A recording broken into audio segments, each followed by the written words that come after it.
Seigneur, merci de nous parler encore ce matin sur l'influence de l'appel sur l'appelé.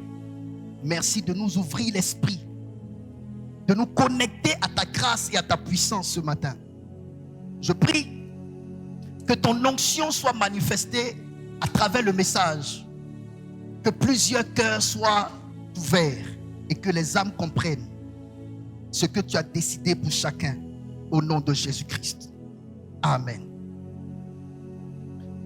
Je prêche aujourd'hui sur l'influence de l'appel sur l'appelé. L'influence de l'appel sur l'appelé. Lorsque nous parlons d'influence, nous parlons de l'effet, nous parlons de l'impact, nous parlons d'une répercussion, nous parlons de l'incidence, nous parlons d'une impulsion. Lorsque nous parlons de l'influence, nous parlons donc de l'effet, nous parlons de l'impact, nous parlons de l'impulsion, de l'incidence et de la répercussion. Amen. Lorsque nous parlons de l'influence, nous parlons de l'effet, nous parlons de l'impact, nous parlons d'impulsion, nous parlons d'incidence, nous parlons de répercussion. Vous devez comprendre ma façon d'enseigner à l'église ici. J'enseigne de manière à vous emmener à étudier. Parce que le monde dans lequel nous sommes, la réussite dépend de la connaissance. La Bible dit mon peuple périt parce qu'il lui manque la connaissance. Et parce que tu as refusé, tu as rejeté la connaissance, mon Dieu, je te rejetterai. C'est pourquoi dans ma façon d'enseigner, je vous donne de nouveaux mots. J'explique les mots. Sinon, je peux aller vite, sans m'inquiéter de ce que vous comprenez ou pas. Mais si vous me voyez aller de la manière dont je vais, c'est parce que je veux éduquer un peuple. Je veux vous emmener à connaître papier. Parce que Dieu n'est pas contre l'intellectualisme. Oui, il faut que vous soyez intellectuels. Soyons des intellectuels spirituels que d'être des spirituels ignorants. Amen. Une influence est une action. Une action généralement continue qui exerce quelque chose sur quelque chose. Une influence est une action généralement continue qui exerce quelque chose sur quelque chose. Amen. Aujourd'hui, on parle d'influenceur. Un influenceur est une personne qui influence les autres. Donc, un leader d'opinion. Un leader d'opinion, c'est une personne qui influence les autres. On parle d'influenceur. C'est ça, influencer. La question qu'on se pose, est-ce que l'appel peut influencer l'appelé? Est-ce que l'appel d'un homme peut l'influencer? C'est cette grande question que je suis venu résoudre aujourd'hui. Mais quand j'ai étudié la parole de Dieu, comme j'aime être cohérent, comme j'aime être très exact dans ma façon d'enseigner, j'ai décidé de vous faire comprendre certaines réalités. La première des choses, je vais vous parler d'abord de l'appel général. Oui, l'appel général. L'appel que j'appelle l'appel général, c'est ce qu'on appelle l'appel au salut. L'appel général est l'appel au salut. Jean chapitre 6, verset 44. Aujourd'hui, prenez véritablement le temps d'écouter ce message. Vous savez, il y a plusieurs manières de prêcher. Il y a la façon de prêcher où on expose des vérités bibliques, mais en parlant rapidement. Ça, on fait le show. On fait le show. Et généralement, c'est pour inciter les gens à se lever, à acclamer, à s'aimer et tout ça. Je ne suis pas dans ce canevas. Moi, je suis en train de vous bâtir. L'un de mes fils m'a parlé d'un message de Papa Mohamed Sanogo, qui est aujourd'hui une référence en Côte d'Ivoire, ici, dans le milieu chrétien, qui donnait des conseils à ses fils spirituels par rapport à leur église. Et il leur disait, vase d'honneur que vous voyez ici, c'est après 10 ans que l'église a explosé. Quand il commençait, il enseignait. Et il y avait des pasteurs qui gagnaient des foules. Ils organisaient de grands programmes. Il y avait des foules qui partaient là-bas. Et lui, il était avec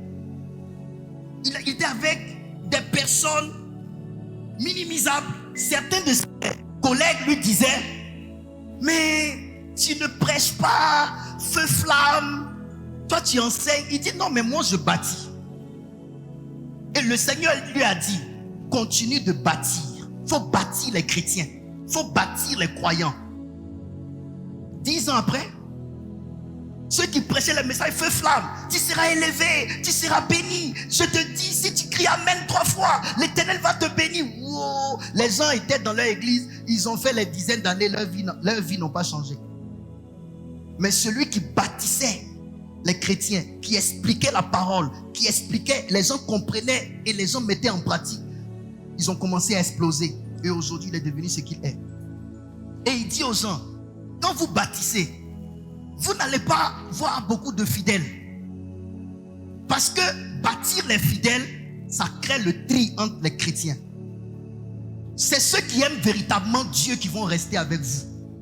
Mais si vous persévérez à bâtir les gens, à prêcher de manière calme, les années après, ça va vous surprendre. Et moi, je suis fidèle à ma ligne. Ça ne sert à rien d'aligner le mot pour vous faire acclamer sans comprendre réellement. Il faut que vous compreniez la parole de Dieu. N'est-ce pas, Président Acré? J'ai vu qu'il y a l'appel général qui concerne tout le monde. L'appel au salut qui concerne tout le monde.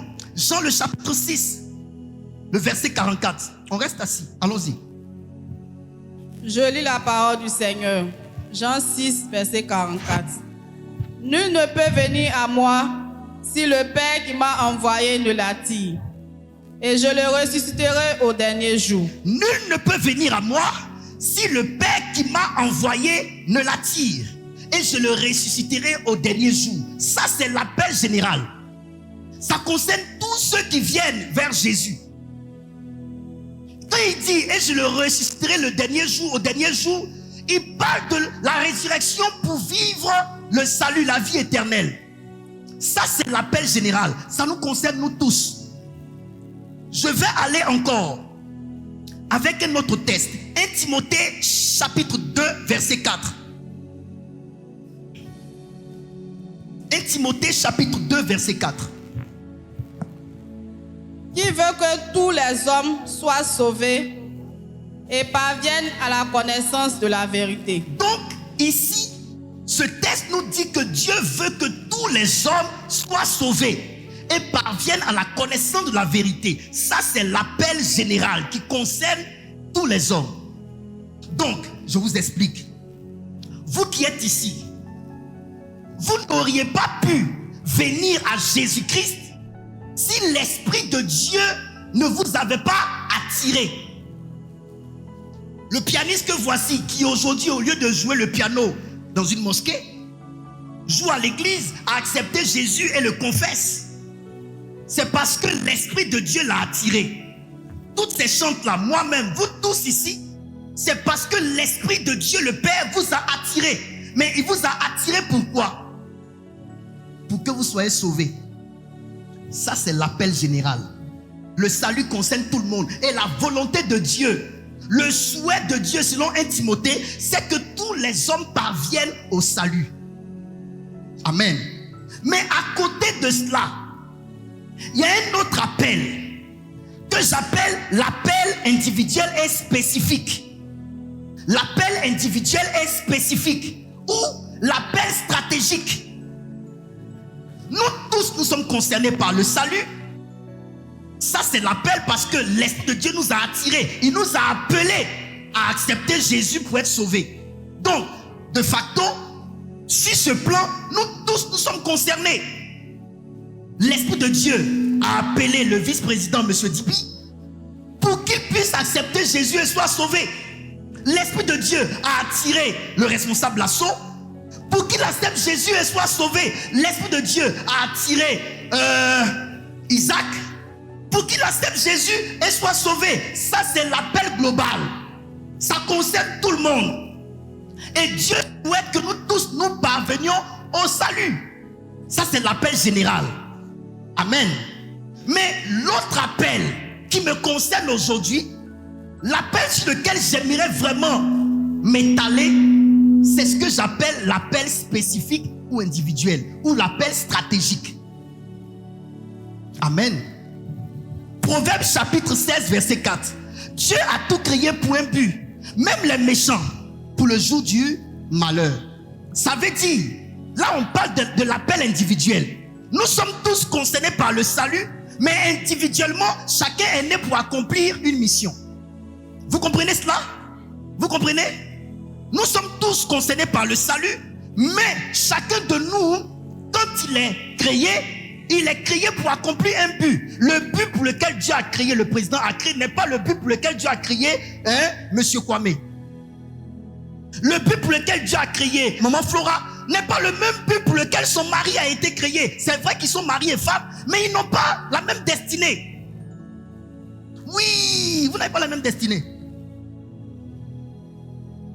L'un peut être appelé à une chose, l'autre, bien qu'étant marié, peut être appelé à autre chose.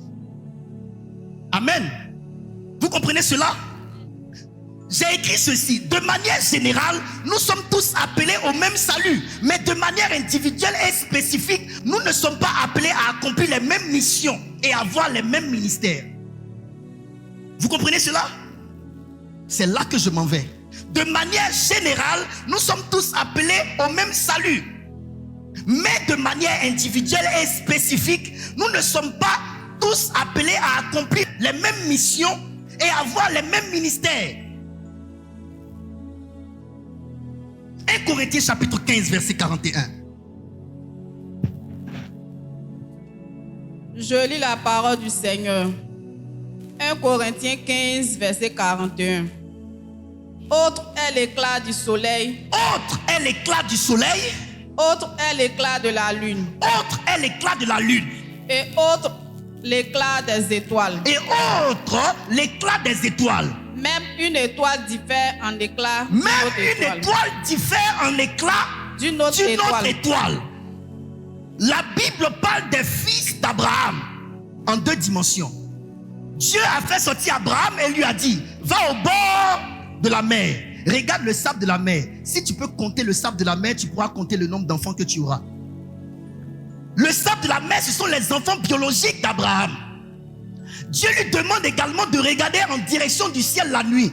Il dit: regarde les étoiles dans le ciel. Si tu peux compter le nombre d'étoiles, tu pourras également compter le nombre de tes enfants.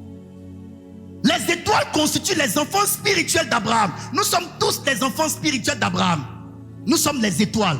Et les étoiles n'ont pas les mêmes éclats. Nous sommes tous les étoiles, donc nous sommes tous chrétiens, mais nous n'avons pas les mêmes éclats. Est-ce que vous comprenez? Cela voudrait dire qu'il y a d'autres qui sont appelés à plus de lumière que d'autres. D'autres sont appelés à des postes plus stratégiques que d'autres. Nous sommes différents les uns des autres. On va alors lire un deuxième passage pour corroborer cette histoire de chacun a un appel spécifique. 1 Corinthiens chapitre 12 verset 27 au verset 30. Je lis la parole du Seigneur. Vous êtes le corps de Christ. Écoute, vous êtes le corps du Christ. Quand il dit vous êtes le corps du Christ, il parle à toute l'église. Vous tous, les autres églises que vous voyez, nous tous nous formons le corps du Christ. Tous les chrétiens de toutes les assemblées forment le corps du Christ. Cependant, spécifiquement parlant, allons-y. Et vous êtes ses membres, chacun pour sa part. Quand il veut parler globalement, il dit vous êtes le corps du Christ. Mais quand il veut parler dans ce corps-là, individuellement, il dit vous êtes chacun pour sa part les membres. Ça veut dire quoi? Viens, suivez bien, monte ici. Ça va? Regardez, vous êtes le corps du Christ. Le corps du Christ, c'est tout ça. Le corps. Tout ça, c'est le corps. Maintenant, chacun pour sa part est un membre. Ça veut dire, nous tous ici, nous formons le corps du Christ, c'est-à-dire le corps humain. C'est pourquoi on parle de corps. Le corps du Christ. Mais ça, c'est une oreille. L'oreille n'est pas le corps. L'oreille, c'est un membre. Ça, c'est un membre. Les yeux, c'est un membre. La bouche, c'est un membre. Le menton, le bras, c'est un membre. Le pied, c'est un membre. Donc, à la vérité, ce qui constitue le corps, c'est l'ensemble de chaque membre qui forme le corps. Donc, de manière générale, en grosso modo, nous tous ici, nous sommes le corps du Christ. Mais chacun représente un membre. Il y a par exemple le président Acré qui peut représenter le bras. Il y a par exemple M. Kwame qui peut représenter le menton. Il y a ceux parmi nous qui représentent la bouche, les évangélistes, et ils prêchent. Ils parlent. Ils parlent. Ou bien les intercesseurs. Ici, bouche, priez beaucoup, la bouche. Les genoux peuvent représenter les prières parce que c'est l'intercession, la prière, tout ça. Vous comprenez? Donc, chacun ici est un membre. Donc, ça veut dire, chacun joue un rôle spécifique dans le grand tout. Le rôle de la bouche n'est pas le rôle de l'oreille. L'oreille est faite pour entendre. La bouche est faite pour parler. Mais quand on met le tout là ensemble, ça forme le corps humain. Donc, le corps du Christ. Mais chaque membre joue un rôle spécifique. Donc, on est ensemble. Oui, on est ensemble. Mais chacun a son rôle. La maison qu'on construit est le corps du Christ. Mais ceux qui ont construit la maison n'ont pas joué les mêmes rôles. Il y a les maçons, il y a celui qui conçoit le plan, donc l'architecte, n'est-ce pas? Il y a le maçon, le chef de chantier. Il y a quoi? Le plombier. Il y a qui? Il y a l'électricien. Il y a qui encore? Le menuisier, le caroleur. Et puis bien sûr, n'oubliez pas le voleur. Parce que sur chaque chantier, il y a ceux qui viennent juste pour voler. Ils ont aussi leur rôle. Ils permettent à celui qui construit sa maison de dépenser plus qu'il avait prévu. Merci.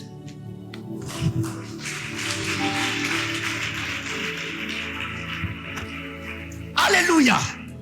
Est-ce que vous comprenez cela? Oh Seigneur. Papa, il faut presser sur la bénédiction. On va évoluer. Non, mes enfants, c'est tout cela que vous devez comprendre. Vas-y, mon enfant. Et Dieu a établi dans l'église. Et Dieu a établi dans l'église. Premièrement, des apôtres. Regardez. Dieu a établi où? Dans l'église. Quand la Bible dit que Dieu a établi dans l'église, vous devez comprendre que Dieu n'a pas dit qu'il a établi dans le monde. Ça, c'est l'organisation de l'église. Il y a l'organisation de Dieu dans son champ qui est le monde. Parce que la Bible dit que le monde est le champ de Dieu où Dieu a sémé le blé. Et le diable est allé s'aimer l'ivraie. Autant Dieu dans son église a établi une organisation, dans le monde, il y a certains de ses enfants que Dieu a établis dans son champ qui est le monde.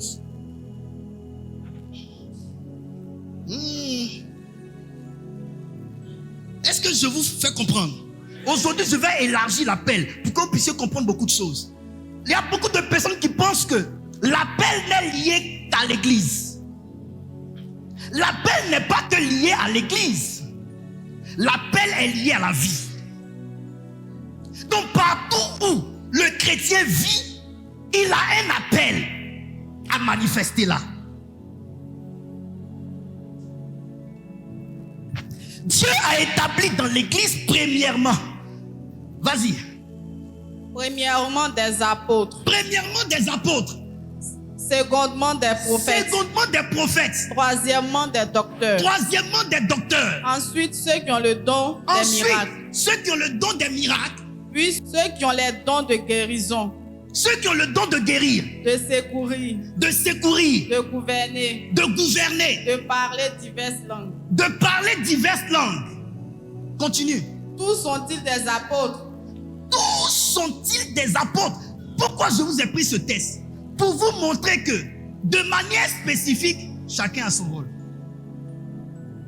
J'ai parlé de manière générale. Je vous parle maintenant de manière spécifique et individuelle. Donc, de manière spécifique, individuelle et stratégique, tout le monde ne joue pas le même rôle, même dans l'église. Il a établi d'autres apôtres. Quand il a établi d'autres apôtres, ça veut dire de tout le corps du Christ, constitué de plusieurs membres là, il a décidé que tel membre, tel membre, tel membre, tel membre, tel membre soit de côté. Apôtre, vous êtes apôtre. Tel membre, tel membre, tel membre, tel membre, vous, mettez-vous ici, vous êtes prophète. Tel membre, tel membre, tel membre, tel membre, ça c'est de manière spécifique, de manière individuelle. Vous, voilà votre rôle, de manière spécifique. Ok? Et il pose la question, tous sont-ils apôtres? Ça veut dire, on forme un seul corps, mais on ne joue pas les mêmes rôles de manière individuelle. Ça veut dire, c'est vrai, nous formons tous l'armée de Dieu, mais nous ne sommes pas à la même place. Chacun joue son rôle. Et c'est le rôle de chacun qu'on met ensemble, ça forme le grand tout. Donc, chacun de vous, de manière personnelle, a un appel sur lui. On peut avancer? Tous sont-ils apôtres? Vas-y. Tous sont-ils prophètes? Tous sont-ils prophètes? Tous sont-ils docteurs? Tous sont-ils docteurs? Tous ont-ils le don des miracles? Tous ont-ils le don des miracles? Tous ont-ils le don des guérisons? Tous ont-ils le don des guérisons? Tous parlent-ils en langue? Tous parlent-ils en langue? Tous interprètent-ils? Tous interprètent-ils? Ça veut dire on est différents les uns des autres, bien que formant un seul corps. Chacun a son rôle. Allons-y maintenant, on va prêcher. Autant Dieu a établi dans l'église des personnes, chacun a son poste stratégique, il a également établi dans le monde certains de ses enfants, chacun a un poste stratégique. L'appel ne concerne pas que l'église. L'appel va au-delà de l'église. Dans le livre de Luc chapitre 8 verset 1 à 3, parlant de l'organisation à l'intérieur de l'église. Je lis la parole du Seigneur. Luc 8 verset 1 à 3. Ensuite, Jésus allait de ville en ville et de village en village. Jésus allait de ville en ville et de village en village, Prêchant et annonçant la bonne nouvelle du royaume. prêchant et annonçant la bonne nouvelle du royaume de Dieu. Ça, c'est Jésus. Il est peut-être l'apôtre, il est le prophète, il est le pasteur, il est l'évangéliste, il est le docteur. C'est un homme de ministère, mais il est entouré. Vas-y. Les 12 étaient avec lui. Les 12 étaient avec lui. Les 12 sont les disciples appelés à être apôtres à sa suite. Donc, le prolongement du ministère de Jésus. L'héritage qu'il va léguer à ces 12-là, c'est l'héritage du ministère dans l'église. Ok? Dans l'église. À côté des 12, on va parler aussi d'une autre organisation. Vas-y. Et quelques femmes qui avaient été guéries d'esprits malins Et quelques femmes qui avaient été guéries d'esprits malins et de maladies. et de maladies. Marie dite de Magdala, Marie dite de Magdala, de laquelle étaient sortis 7 7 démons. démons. Jeanne, femme de Sousa, Jeanne, femme de Sousa, intendant d'Hérode, intendant d'Hérode. Suzanne et plusieurs autres l'assistaient de leurs biens. Toutes ces femmes-là assistaient Jésus de leurs biens. Ça veut dire, Jésus prêchait la parole de Dieu, il allait de ville en ville et de village en village. Les 12 disciples étaient auprès de lui, l'aidant à exercer son ministère. Mais à côté, il y avait une organisation. L'organisation des femmes qui, elles, étaient les partenaires au ministère de Jésus. Donc, leur rôle n'était pas de prêcher, leur rôle n'était pas de délivrer, leur rôle n'était pas d'apporter la parole de Dieu, mais leur rôle était d'apporter les moyens pour soutenir le ministère de Jésus. Vous voyez, chacun a son rôle. Mais ces femmes-là, elles travaillaient dans la vie séculière. Elles faisaient des affaires. Elles avaient l'argent. Et elles prenaient les ressources qu'elles avaient dans leur business pour accompagner le ministère de Jésus. C'est leur appel. Ça ne veut pas dire que parce qu'elles ne sont pas prophètes, elles ne sont pas apôtres, elles ne sont pas docteurs, donc elles n'ont pas d'appel dans l'œuvre de Dieu. Quelqu'un me comprend? Je peux avancer? Dans la parole de Dieu, Marie avait le rôle de porter Jésus. La vision, c'était Jésus. Elle portait la vision. Mais l'homme qu'on appelle Joseph, il ne portait pas Jésus, mais il avait reçu le mandat de porter celle qui portait la vision.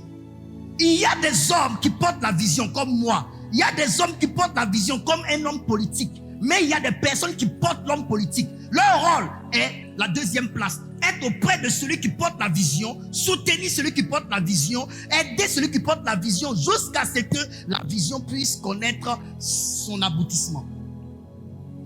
On ne joue pas tous les mêmes rôles. Est-ce que je peux avancer? Est-ce que je peux avancer? Je vais vous montrer encore que Dieu ne fait pas qu'appeler des personnes au ministère, prophètes, apôtres, pasteurs, évangélistes. Il y a des personnes que Dieu a oint, que Dieu a appelées à jouer un rôle tout autre que dans le ministère. Exode chapitre 31, versets 2 à 6. Je lis la parole du Seigneur. Sache que j'ai choisi Bethsaël. Sache que j'ai choisi Bethsaléel, Fils d'Uri, fils de Hur, de la tribu de Juda. très bien. Je l'ai rempli de l'Esprit de Dieu. Je l'ai rempli de l'Esprit de Dieu. Écoutez très bien. Dieu dit, je l'ai rempli de l'Esprit de Dieu et de sagesse, d'intelligence et de savoir pour toutes sortes d'ouvrages. Je l'ai rendu capable de faire des inventions. Je l'ai rendu capable de faire des inventions, De travailler l'or, de travailler l'or, l'argent et les reins, l'argent et les reins, de graver les pierres, de graver les pierres, enchâssées, de travailler le bois, de travailler le bois et d'exécuter toutes sortes d'ouvrages. et d'exécuter toutes sortes d'ouvrages. Ça, c'est un enfant de Dieu. Mais Dieu lui a donné son esprit, il lui a donné l'intelligence, il lui a donné la sagesse pour qu'il soit un architecte, qu'il sache travailler l'or. Ah, mon appel, je suis appelé seulement à prêcher, appelé. Non, Dieu appelle aussi certains de ses serviteurs dans le domaine architectural, dans le domaine pétrolier, dans le domaine gouvernemental, dans le domaine politique. Dieu te donne l'esprit d'intelligence, l'esprit de sagesse, l'esprit de savoir. Il te remplit de son esprit pour que tu puisses accomplir cette tâche-là.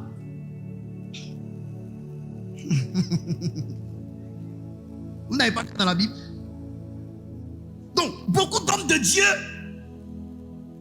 ont fait de l'appel qui tourne juste autour des 5 ministères. Non. Non. Dieu peut t'appeler à être une femme d'affaires. Dans la parole de Dieu, la Bible parle d'une femme qu'on appelle Tabitha Dorcas. Elle, son appel, elle faisait seulement que faire de bonnes œuvres, un peu à la mère Teresa. Je pense que la mère Teresa a copié sur elle. Parce que elle cousait des vêtements pour donner aux veuves. Elle faisait du bien aux apôtres. Elle servait les serviteurs de Dieu. Le jour où elle est décédée, Dieu n'a pas accepté qu'elle meure. Pourquoi? Parce que comme elle, il n'y avait pas d'eux. C'était son travail. Elle ne prêchait pas, mais c'était son travail qui était là. Mais elle avait son rôle dans la maison de Dieu. On peut avancer. Je vous rends le témoignage d'un homme de Dieu que Dieu a enlevé. Il est monté au ciel et le Seigneur lui a permis d'assister au jugement dernier, lors de la récompense des chrétiens. Et cet homme de Dieu a vu 3 personnes qui devaient passer au jugement pour leur récompense. La première personne, c'était un juge. Un juge très brillant sur la terre ici, dans son pays. Très brillant, renommé même. Quand il meurt et qu'il rejoint le Seigneur au jugement dernier, il passe devant le Seigneur et le Seigneur lui dit ceci.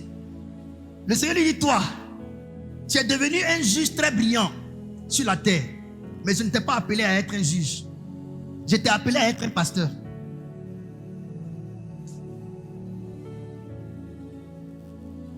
Oui, vous pouvez faire autre chose que ce pourquoi vous êtes né. Vous réussiriez dedans, ce n'est pas un problème. Mais ça ne veut pas dire que vous accomplissez le but pour lequel vous êtes né. Il a dit au juge devant lui, tu es devenu un juge très brillant. Je ne t'ai pas empêché de le devenir parce que c'est ce que tu voulais. Les personnes qui ne savent pas demander à Dieu, pourquoi m'as-tu créé? Qui ne savent pas prendre le temps de prier réellement Dieu pour que Dieu leur révèle le but de leur existence, sont des personnes qui se dirigent vers des voies qui peuvent réussir, mais ils n'accompliront pas les desseins de l'Éternel pour autant. Et il lui a dit, moi je t'avais appelé pour que tu sois un pasteur, mais tu es devenu juge. Le deuxième est passé. Le deuxième c'était un pasteur. Dieu dit au deuxième qui était pasteur, toi tu n'étais pas censé être un pasteur. Tu étais censé être un homme d'affaires. Et c'est dans les affaires là, tu devais rencontrer juste une seule personne. La seule personne là, tu devais lui annoncer ma parole étant dans les affaires. Mes amis, vous n'avez pas besoin d'être pasteur pour parler de votre Dieu aux gens. On ne sait jamais que ce que tu vas dire à ton frère dans le même service que toi va créer. Mirabel a parlé à Carapace Christopher. Christopher est appelé à être pasteur. Il va travailler dans la vie séculière, mais en même temps il sera serviteur de Dieu, ce monsieur que vous voyez. Mais il a fallu que je parle un dimanche en disant, vous n'êtes pas toujours obligé, vous qui travaillez jusqu'au samedi, de venir à l'évangélisation. Mais dans votre service est une plateforme d'évangélisation.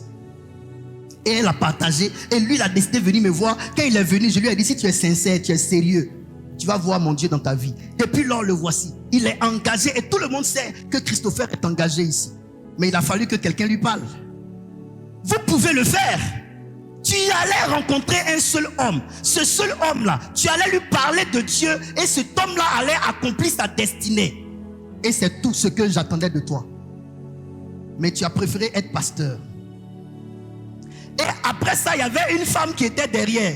Elle a été mariée, elle a fait 3 enfants. Quand elle a vu comment Dieu a rebondi sur les appels des autres, ce que les autres ont fait. Elle venait vers Dieu et puis elle pleurait.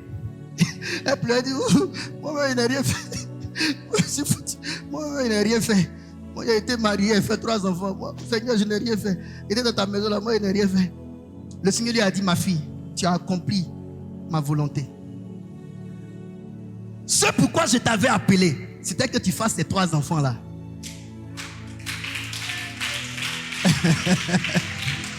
Attendez, c'est pas fini.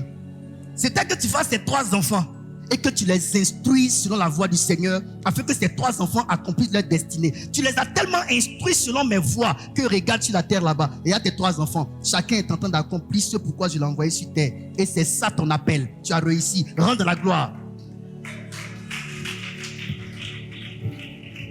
Ce que j'aimerais vous dire ici, en parlant de tout ça, j'ai fait toutes ces recherches à cause de vous. Pour élargir l'appel.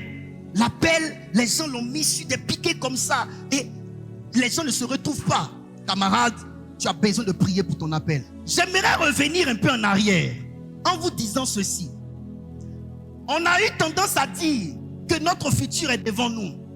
Certains ont dit que notre futur est en nous. C'est vrai. Tout ce que les gens disent là, moi je ne vais jamais contre ça. Mais moi je vais vous dire une vérité aujourd'hui. Votre futur est derrière vous.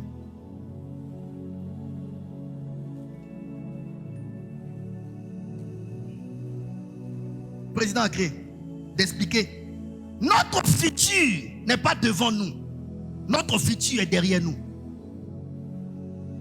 Dans Jérémie, il dit, avant que je ne t'eusse formé dans le ventre de ta mère, je te connaissais. Tout ce que tu étais censé faire sur la terre là-bas, j'avais déjà prévu ça avant. Vous n'êtes pas censé créer une nouvelle vie sur terre. Vous êtes censé retourner à votre vie antérieure.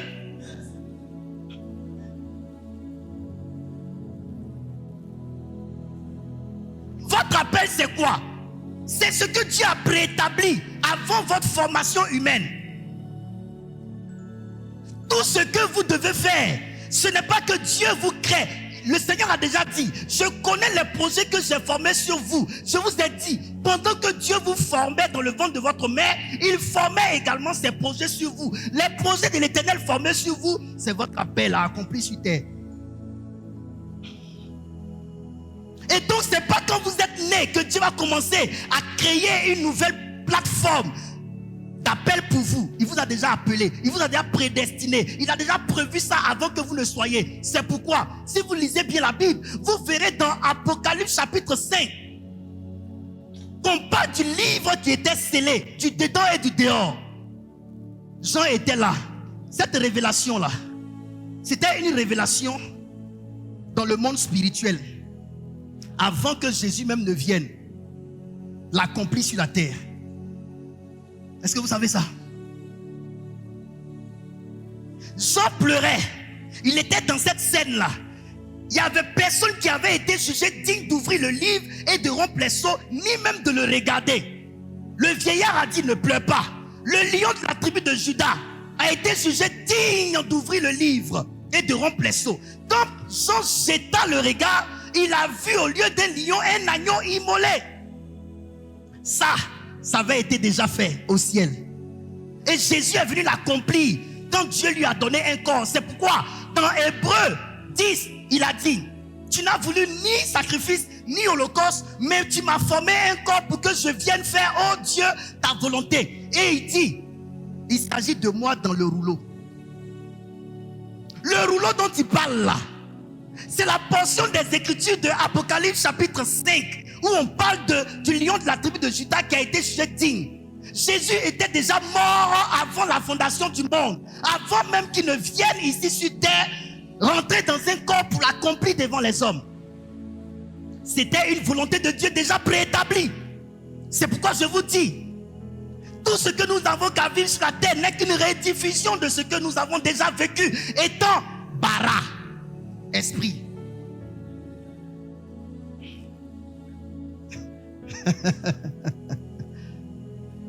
Est-ce que vous me comprenez? C'est pour cela qu'on vous dit, rien ne se passe dans le monde physique si spirituellement ça ne s'est pas passé. Les choses que nous vivons sur la terre ici, on les a déjà vécues dans le monde spirituel. Si tu vois quelqu'un être attaqué et mourir physiquement, c'est parce qu'on l'a déjà tué spirituellement.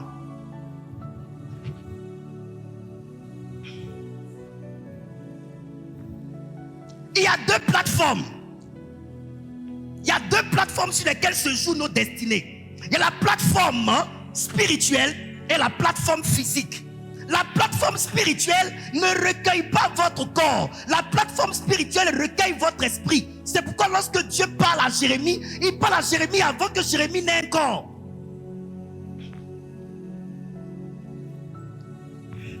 On a lu le dimanche passé.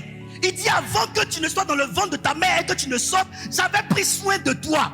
J'étais familier à toi. Donc Jérémie en tant qu'esprit bara, et je vous ai dit, l'homme a été créé en deux phases. Il a été d'abord créé et il a été formé. Créé bara, formé yatsa. Créé, c'est votre esprit. Votre esprit est le grand frère de votre corps. Et je l'ai dit dimanche dernier. Et je vous dis, il y a des choses que vous avez vécues déjà dans votre esprit. Déjà étant en esprit, déjà dans le règne spirituel, avant que vous n'atterrissiez dans ce corps physique. C'est pourquoi remarquez, quand vous regardez Jésus, sa vie suivait une trajectoire. Quand il allait aux eaux du Jourdain, regardez ce qui va se passer. Jean-Baptiste voulait que Jésus le baptise. Jésus a dit: laisse les Écritures s'accomplir. Ça veut dire, déjà cette chose-là, il avait été déjà écrit à ce sujet-là que c'était toi. Ça avait été déjà prévu, préétabli dans le règne spirituel que c'est toi qui me baptises. Laisse les Écritures s'accomplir. Jésus n'a pas créé une nouvelle vie. Jésus n'a fait que respecter tout ce qui avait été dit à son sujet avant qu'il n'atterrisse dans ce monde.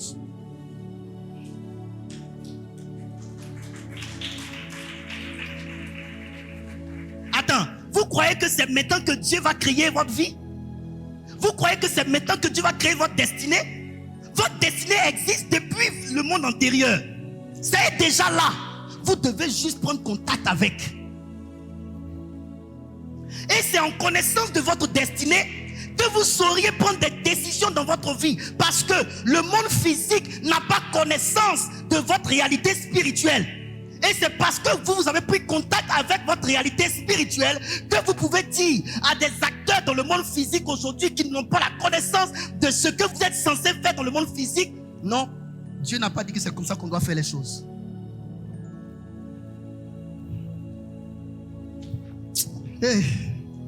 Sinon, votre vie sera soumise au destin.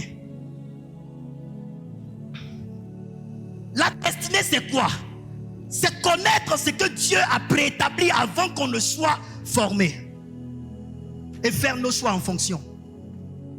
Votre futur n'est pas devant vous. Votre futur est derrière vous. Vous devez vous référer à votre vie dans le passé. Vous décidez dans le présent. La prière de que ta volonté soit faite sur la terre comme au ciel. Quand Jésus venait pour accomplir sa destinée, il dit: je viens pour faire, oh Dieu, ta volonté. La volonté de Dieu à accomplir sur la terre n'est pas une volonté générale, c'est une volonté individuelle. C'est ça qu'on appelle le plan de Dieu pour toi. Ce que Dieu a prévu pour toi au ciel, que ça puisse se faire pareil sur la terre. Votre vie a été déjà vécue. C'est pourquoi je vous ai dit dimanche dernier, il vous arrive parfois de rencontrer des gens et d'avoir le sentiment de les avoir déjà rencontrés. Mais c'est juste des informations qui sont restées dans votre esprit quand vous étiez encore auprès de Dieu avant de prendre contact avec le corps pécheur qui vous a endormi. Je vous ai dit dimanche dernier, nous avons subi par le péché une perte de mémoire. C'est pourquoi souvent Dieu nous fait un rafraîchissement de mémoire afin que nous puissions être en contact avec nos réalités antérieures. Quand Jésus dit, avant qu'Abraham ne soit, je suis, alors qu'il n'avait pas encore 50 ans, et voilà qu'il raconte des choses comme ça. Les gens ne pouvaient pas comprendre de quoi il parle, mais c'est parce que Jésus, avant d'être dans ce corps, est. Il n'a pas dit était, il est. C'est pourquoi dans l'Apocalypse, on dit toi qui es, qui était et qui vient. Pourquoi on dit d'abord qui est? Parce que même le passé est actualité. Le passé de Dieu n'est pas passé. Le passé de Dieu est actualité. Le passé de Dieu est présent. Est-ce que vous me comprenez? Camarades, je vous dis la vérité. Notre vie a été déjà jouée en tant qu'esprit. Notre vie a été déjà jouée. Écrivez ceci. Votre esprit est la partie de vous qui contient les preuves de votre élection divine. Votre esprit est la partie de vous qui contient les preuves de votre élection divine. Pour que vous soyez en contact avec les informations contenues dans votre esprit, esprit qui est mort après le péché. Parce que quand Dieu dit, si vous mangez le fruit de la connaissance du bien et du mal, vous mourrez, vous devez savoir que c'est votre esprit qui est mort. Mort pourquoi? Parce que votre esprit a été séparé de Dieu. Donc vous devez comprendre que votre esprit était en éveil, juste parce que votre esprit était connecté avec Dieu. L'esprit va avec l'esprit, la chair va avec la chair, dit la Bible. Donc votre esprit n'est pas censé être connecté à votre chair. Votre esprit est censé être connecté à l'esprit de Dieu pour que votre esprit soit en forme. Mais parce que le péché s'est introduit entre vous et Dieu, le péché vous a déconnecté votre esprit de Dieu. D'où la noirceur dans votre esprit. Et je vous ai expliqué, vous êtes des hommes assis sur des chaises, c'est vrai. Mais si tout est noir ici, que quelqu'un rentre, il ne saura pas distinguer, s'il n'a pas enregistré, il ne saura pas distinguer où est chacun. Vous comprenez? Ce n'est pas que les choses ne sont pas là. Les informations concernant ce que nous sommes censés faire sur la terre sont dans votre esprit. Mais parce que l'obscurité est entrée dans notre esprit, on n'arrive pas à distinguer les choses. Il y a une désorganisation. C'est pourquoi l'homme ne sait plus ce qu'il est appelé à faire. Sinon, je vous ai expliqué dimanche, la Bible dit en hébreu, Christ entrant dans le monde dit, tu m'as formé un corps afin que je vienne faire, oh Dieu, ta volonté. C'est lui-même qui parle. C'est lui-même qui dit ce qu'il était censé faire sur la terre. Pourquoi? Parce que lui, il est sorti du sein du Père. Et lui, il n'y a pas les ténèbres en lui. Lui n'a pas péché, donc le péché ne l'a pas déconnecté à son Père. Mais pourquoi nous, on est encore en train de prier pour demander à Dieu, est-ce que je suis appelé à faire telle chose ou telle autre chose? Parce qu'on a été déconnecté. Sinon, on était censé savoir, sans demander à Dieu, ce qu'on est appelé à faire. Parce que ces informations ont été déjà stockées dans notre esprit.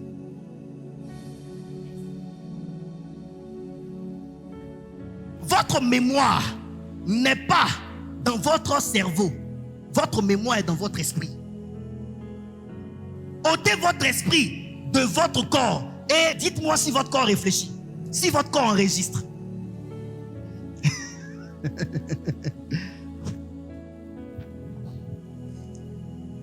Ou bien, quand on t'enlève ton âme, que ton essence de vie sorte et que la tête là commence à réfléchir, rien du tout. C'est ton esprit qui mémorise.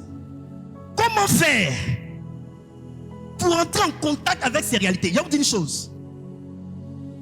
chose. Lorsque vous n'êtes pas en contact avec votre Dieu, vous êtes une victime de votre appel. Tant que vous n'êtes pas rentré en contact avec votre Dieu, vous serez une victime de votre appel. Je vous explique. Pourquoi je dis une victime? Vous n'avez jamais vu des gens qui ne vont pas à l'église, qui n'ont pas connu Dieu encore, mais qui ont des pouvoirs. Ils dorment la nuit, ils voient des choses. Ce que la personne voit là, ça dépend de son appel. Mais parce que la personne n'a pas encore rencontré Dieu, pour lui expliquer ce que cela voudrait dire, la personne subit. Vous comprenez? Vous avez souvent regardé des films où les gens n'ont pas encore pris conscience de leur pouvoir. Mais arrivé devant certaines situations, le pouvoir se déclenche. La personne est victime d'un pouvoir, victime d'un don qu'il possède. En principe, le don ne doit pas te posséder. C'est toi qui dois posséder ton don. Mais quand tu vois que le don te possède, c'est parce que tu n'en es pas conscient. Tu es victime de ton don, tu es victime de ton pouvoir, tu es victime de ton appel parce que tu n'en as pas conscience. Il faut la nouvelle naissance. La nouvelle naissance. La nouvelle naissance, c'est quoi? Accepter Jésus-Christ comme Seigneur sauveur personnel de tout son cœur, se faire baptiser. Tu es né de nouveau.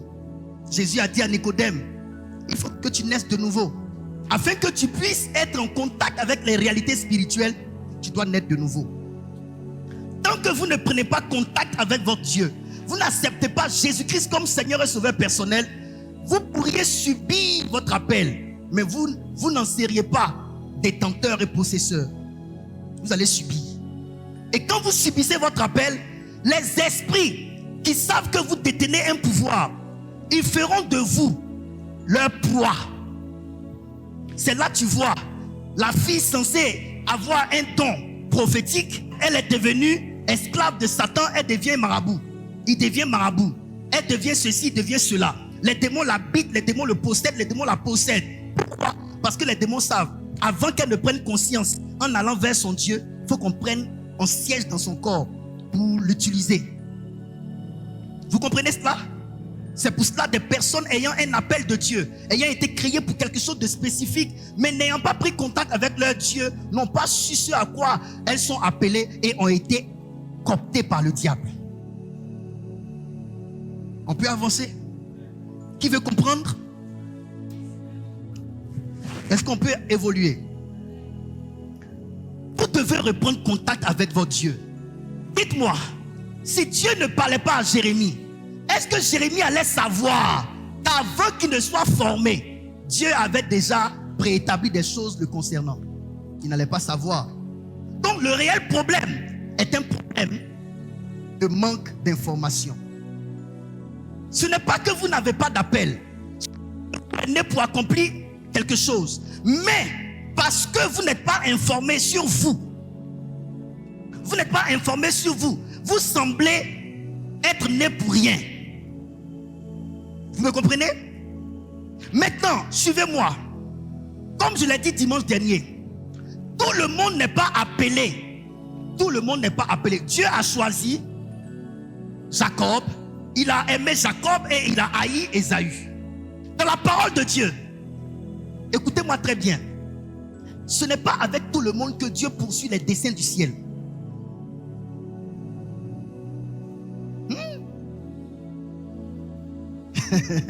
Sérieux? Il y a des gens qui vont accepter Jésus. Ils vont servir dans le temple comme ça, balayer l'église, faire leur petit commerce. Ça, c'est rien du tout. C'est une vie naturelle. Ils vont mourir aller au ciel. Mais ils n'ont pas un appel authentique qui peut emmener Dieu à être lié à eux et à voyager dans la vie. Il y a des personnes avec qui Dieu ne marche pas. Est-ce que vous savez que les êtres humains, ils ne vont rien accomplir d'extraordinaire. Ils vont naître. Ils vont faire un petit job, se débrouiller comme ça. Ils vont se débrouiller jusqu'à mourir. Est-ce que vous savez ça? Le gars sera cordonnier jusqu'à il va mourir. Il a aimé Jésus, hein. Il vient même à l'église. Il est chrétien, il sera sauvé. L'homme qu'on appelle Lazare, Dieu a accompli quoi avec lui? Pauvre, malade, couvert d'ulcères, désireux de manger les miettes qui tombaient à la... Vous voyez son rêve. Quand on dit désireux, ça veut dire la vision de la personne là était de manger les miettes. Lazare, il y a un côté qui est bon en lui. C'est que malgré sa souffrance, il a tenu en Dieu jusqu'à être sauvé. Ça, il faut être fort pour faire ça. Mais je dis, un homme comme Lazare, Dieu ne peut pas bâtir son royaume avec lui. Dieu ne peut pas se faire connaître sur la terre à travers lui. Dieu ne peut pas se révéler sur cette terre à travers lui. Donc il n'a pas cet appel-là pour qu'à travers lui, Dieu soit vu, Dieu soit connu. Bon, quelqu'un qui est né, il a passé toute sa vie à être pauvre. Comment tu peux révéler Dieu? Dieu est un Dieu de gloire. Tu es pauvre, tu vas le révéler comment? Dieu est un Dieu, il dit, je souhaite que tu sois en bonne santé. Monsieur, tu es malade, tu n'as pas été guéri jusqu'à quand tu es mort. Tu vas révéler Dieu comment? Tu vas dire quoi aux gens? Le Dieu que je sais est un Dieu qui donne des ulcères. Personne ne peut regarder Lazare et aller chez Dieu. Il n'a pas pu sauver le riche parce qu'il était pauvre. Et il y a des personnes comme ça qui ont de petites visions. On va beau prêcher pour réveiller leurs esprits, ils vont rester dans les petites choses. Elle veut juste se marier, ça suffit pour elle. Devenir grand, tout ça. Oh, Seigneur, donne-moi cette... Oh, je ne veux pas beaucoup. C'est juste ça. Si je me suis levé et lavé les habits de mon mari, de mon bébé, c'est suffisant. Moi, pour moi, ça va. Je mange matin, midi, soir. Moi, ça me suffit. Une telle personne, avec une telle vision, Dieu ne peut pas accomplir de grands rêves avec elle. Vous comprenez ça? Il y a vous dire une chose, hein? Souvent, vous pensez que c'est leur faute quand ils n'arrivent pas à réfléchir comme vous. Votre appel est ce qui détermine le type d'expérience.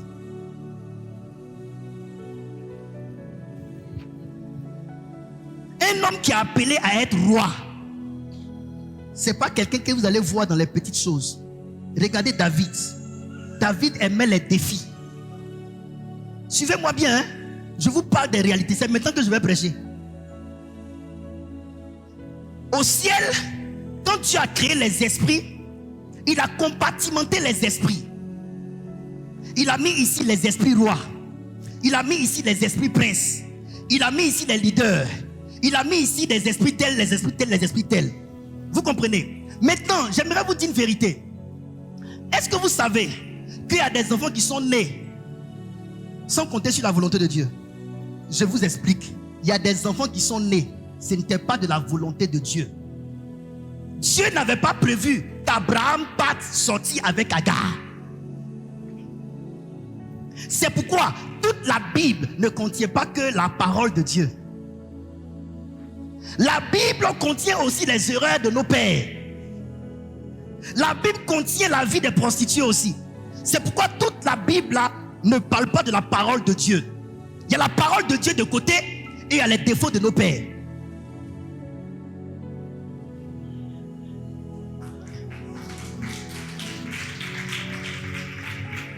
Si vous voulez prendre tout ça, si vous voulez prendre tout ce qui est ici là, pour dire c'est la parole de Dieu, vous allez avoir plusieurs femmes comme Salomon a eu plusieurs femmes.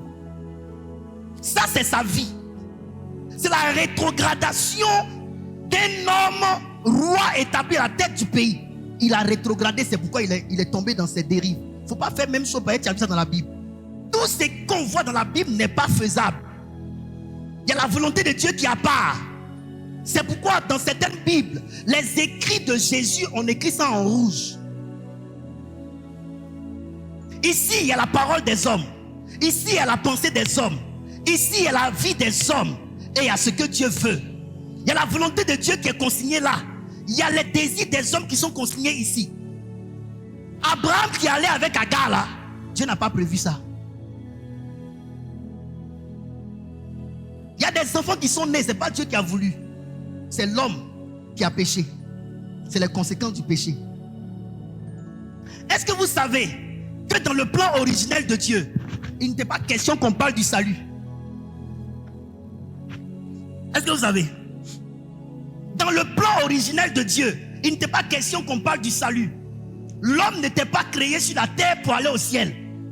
L'homme était censé être créé sur la terre pour emmener les réalités du ciel sur terre.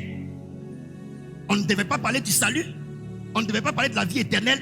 L'homme ne devait pas mourir. Le message du salut est intervenu parce que le péché est entré dans l'histoire de l'homme. J'aimerais vous dire la vérité aujourd'hui.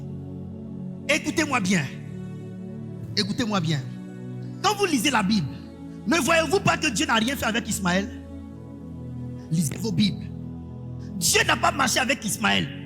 Un ange est sorti et parce que Ismaël, quoi qu'on dise, est l'enfant d'Abraham, l'ange a dit, je lui donne une destinée quand même, parce qu'il est fils d'Abraham. Ce n'est pas l'enfant qui a crié, c'est sa mère qui pleurait. Mais l'ange est descendu et dit, j'ai entendu les cris de l'enfant. Pourquoi? Parce que dans le sang de cet enfant, il y avait le sang du roi, qu'on appelle Abraham. Donc quand même comme c'est Abraham, son fils, il a eu l'héritage de la prospérité. Mais regardez dans la Bible, entre Ismaël et Isaac, le seul avec qui Dieu a marché, c'est Isaac. Pourquoi? Parce que des deux enfants, celui que Dieu avait envoyé sur terre de sa volonté n'était pas Ismaël, c'était Isaac. C'est Isaac que Dieu avait prévu pour le couple Abraham et Sarah. Il n'a pas prévu Ismaël. Ismaël, c'est le résultat de l'impatience de la femme.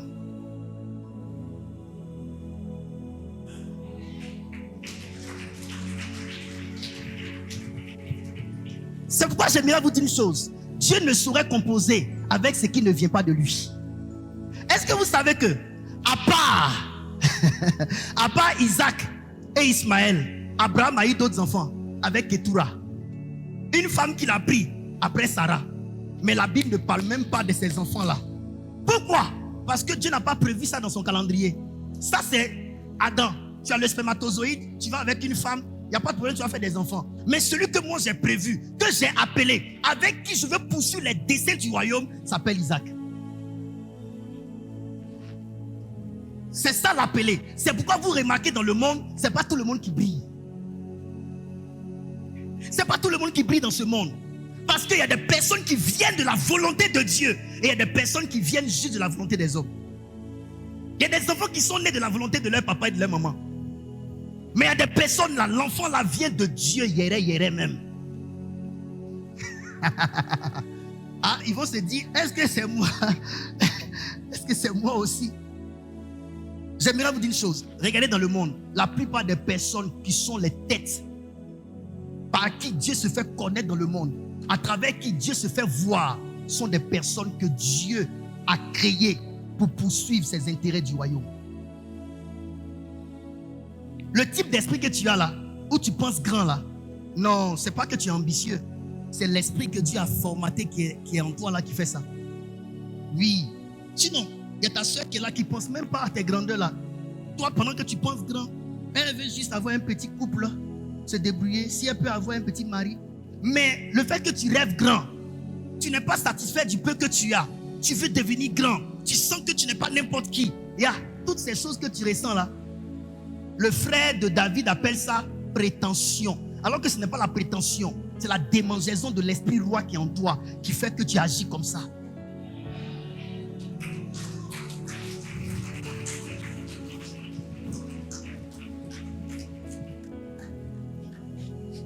Qui est né dans sa famille et qui sent dans son fort intérieur que sa famille n'a rien à voir avec lui. C'est-à-dire que tu sens toi-même que tu es trop différent de tes frères et de tes soeurs. Souvent, il t'arrive même de penser que tu es un étranger dans cette famille-là. À la vérité, ceux que Dieu a choisis sont des voyageurs. Ce sont des pèlerins. Ils sentent qu'ils ne sont pas à leur place. Ils ne sont pas là où ils devaient être. Ils ne se sentent pas dans la famille. Et très souvent, ces personnes-là, soit on les aime beaucoup, soit on ne les aime pas du tout. Il dit soit on les aime beaucoup, soit on ne les aime pas du tout.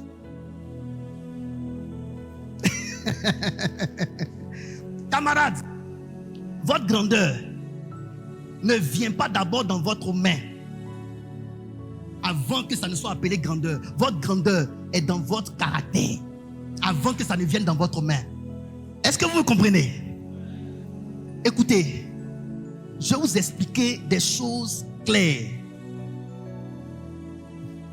Il y a des enfants que Dieu a voulu. Il y a des enfants qu'on a mis nous-mêmes au monde. Quand Anne ne faisait pas d'enfant, elle allait prier. Dieu lui a donné un enfant. L'enfant là, elle a fait un vœu à Dieu.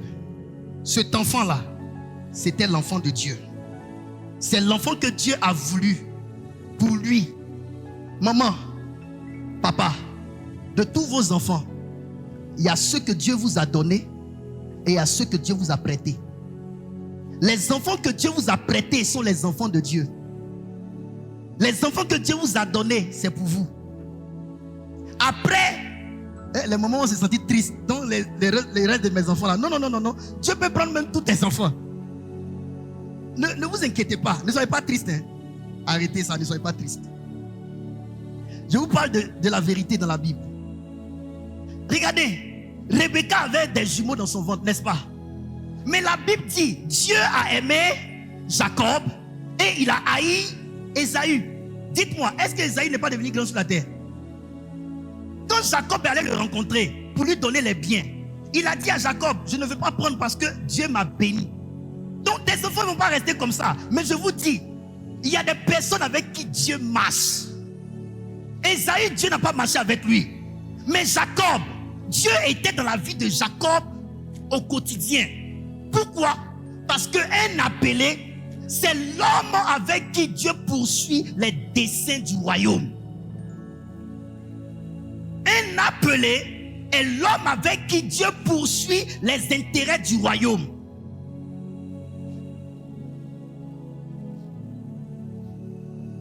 Un appelé est celui avec qui Dieu poursuit les desseins du royaume. Deuxième révélation de l'appelé. Un appelé est celui qui a reçu la responsabilité à travers sa manifestation de révéler Dieu au monde. Président Accré, c'est pas à partir de ce que Jacob a vécu avec Dieu qu'on s'inspire. C'est pas à partir de ce que David a vécu avec Dieu qu'on s'inspire. C'est pas à partir de ce que Abraham a vécu avec Dieu qu'on s'inspire. Maintenant, si ce n'était pas des gens avec qui Dieu marchait, on allait se référer à qui? Donc, ce que Dieu appelle, c'est des personnes à partir de qui Dieu se révèle au monde. C'est les personnes dont les biographies révèlent l'existence de Dieu. À travers leurs œuvres, à travers leurs exploits, à travers leur parcours, à travers leur histoire, on arrive à voir Dieu dedans. Sinon, Dieu va s'effacer de la mémoire des humains. Les appelés de Dieu sont les ambassadeurs du royaume de Dieu sur terre. Ils sont censés révéler comment le royaume de Dieu est au monde. Dans votre famille, il y a quelqu'un qui va révéler Dieu aux gens. Oui, toutes les familles ne sont pas des familles ouvertes à Dieu. On dit Dieu comme ça, c'est l'abstrait. Mais il y a des personnes qui vont faire sentir Dieu véritablement dans la famille. Des personnes à partir de qui? D'autres seront convertis. Dans ma famille, c'est à partir de moi que ma grande famille est en train de connaître Dieu. Ça peut passer par des persécutions parce que c'est nouveau dans la famille, cette manière de faire, cette manière de servir Dieu. Mais c'est en étant persécuté comme tu es persécuté, en persévérant dans la persécution, qu'un jour Dieu va se révéler à toi, va bénir tes mains, va bénir ta vie. Et les gens qui pensaient que Dieu c'était tout ce qu'ils connaissaient vont dire que ah, Dieu c'est ça.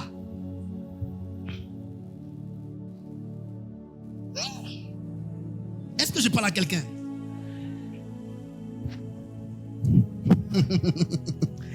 Tout le monde n'est pas lumière. Vous savez ça? Dans votre famille, tout le monde ne brillera pas forcément.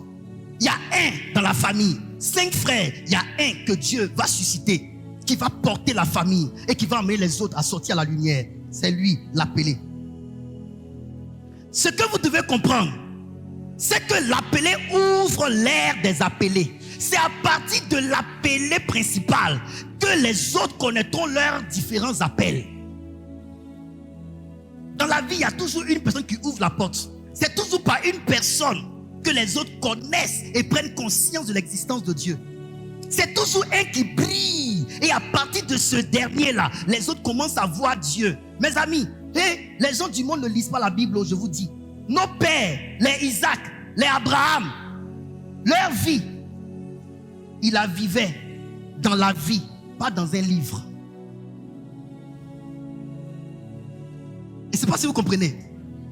La vie de nos pères, là, ils la vivaient dans la vie, pas dans un livre. Donc, les hommes ne liront pas un livre. Non.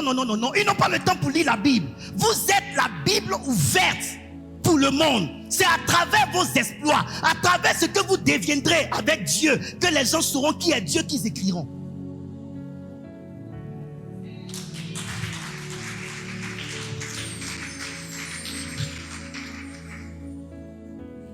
Dans le livre de Genèse chapitre 25 verset 19 à 34, on va lire un peu rapidement et puis je vais aller illico. Genèse 25, le verset 19 à 34. Je lis la parole du Seigneur. Allons-y mon enfant. Voici la prospérité d'Isaac, fils d'Abraham. Abraham engendra Isaac. Isaac était âgé de 40 ans quand il prit pour femme Rebecca, fille de Bethuel, l'araméen, de Padan Aram et sœur de Laban l'araméen. Isaac implora l'Éternel pour sa femme, car elle était stérile. Et l'Éternel l'exauça. Rebecca, sa femme, devint enceinte.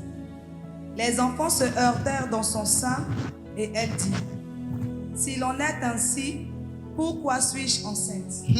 Elle alla consulter l'Éternel.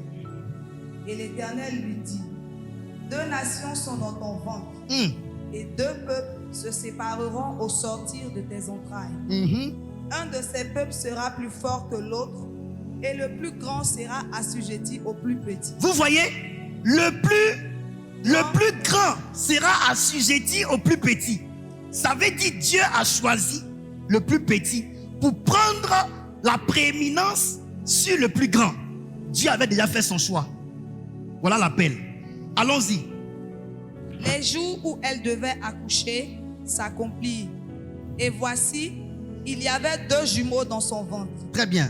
Le premier sortit entièrement roux, Oui. avec un manteau de poils, Oui. et on lui donna le nom d'Ésaü. Ésaü. Ensuite sortit son frère, dont la main tenait le talon d'Ésaü. Alléluia. Arrête-toi là. Ensuite sortit son frère, dont la main tenait le talon d'Ésaü. Je parle de l'influence de l'appel sur l'appelé. Pour découvrir l'influence de l'appel sur l'appelé, la première chose, c'est les conditions dans lesquelles vous êtes né. Les conditions dans lesquelles vous êtes né révèlent l'influence de votre appel sur vous. Les conditions dans lesquelles vous êtes né. Allez-y demander à vos mamans. Les enfants qui sont nés et qui ont un appel extraordinaire sur eux ont une naissance mystique. Les mamans savent comment leurs enfants sont venus au monde. Les mamans savent beaucoup sur le mystère qui entoure leurs enfants. Il y a des enfants, leur naissance est entourée d'histoire. Quand vous regardez les jumeaux qui sortent, et puis avant même qu'ils ne viennent au monde, le vent de la mère lui fait mal. Quand elle va dans la présence de Dieu, ça veut aussi dire qu'elle a essayé des médicaments, mais ça n'a pas donné de résultat. Et finalement, elle s'est rendue compte qu'il fallait aller dans la présence de Dieu. Quand elle va dans la présence de Dieu, il y a l'Éternel qui parle à Rebecca. L'Éternel qui a parlé à Rebecca là, le fait que Dieu ait donné un signe, sa voix à la mère qui porte les 2 enfants, révèle déjà qu'il y a un enfant entre les 2 qui est mystérieux, qui appartient à Dieu. Il y a des enfants qui, avant de naître, les parents ont été soumis à des rêves sur leurs enfants. Il y a des enfants, quand leur maman ont pris ventre, elles ont commencé à vivre des scènes bizarres. Souvent, la maman a l'habitude de porter ventre. Mais il y a un enfant là, quand il est venu au monde, au premier mois déjà, maman est très fatiguée. Cet enfant n'est pas ordinaire.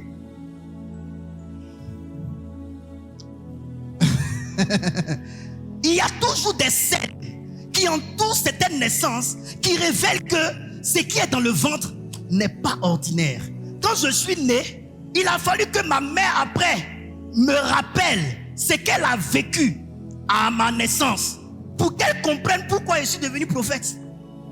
Elle ne comprenait pas parce qu'elle ne s'était pas souvenue. Mais c'est quand je suis rentré dans mon affaire d'œuvre de Dieu, elle voyait que je prie, il y a des miracles qui s'opèrent, je prêche, elle-même elle est assise, elle est convaincue. Elle s'est souvenue que Franco, quand il était bébé dans mon ventre là, voilà telle chose qui s'est passée. Et mon oncle va m'appeler pour me dire, on t'a combattu en vain parce qu'on ne s'est pas souvenu de ce qui s'était passé quand tu es né. Voici, j'ai compris. Écoutez-moi bien, un Jacob comme ça, quand il sort du ventre de sa mère, et puis sa mère prend Jacob, le cœur de sa mère se tourne vers Jacob, au lieu de se tourner vers Ésaü, tu vas penser que c'est une discrimination. Mais non, c'est parce que Dieu a parlé à la maman sur cet enfant-ci. Je vais vous parler aujourd'hui. Les conditions dans lesquelles vous êtes nés révèlent votre mystique. Quand vous regardez un enfant comme Moïse, qui dans le ventre déjà, Pharaon a annoncé qu'on tue tous les enfants mâles. Vous connaissez l'histoire? L'histoire c'est que les magiciens de Pharaon ont consulté des astres et ont vu à travers les astres qu'un libérateur du peuple d'Israël allait naître. Et ça allait être un homme. C'est pourquoi, ne connaissant pas réellement qui est ce libérateur, il a donné ordre qu'on tue tous les enfants mâles.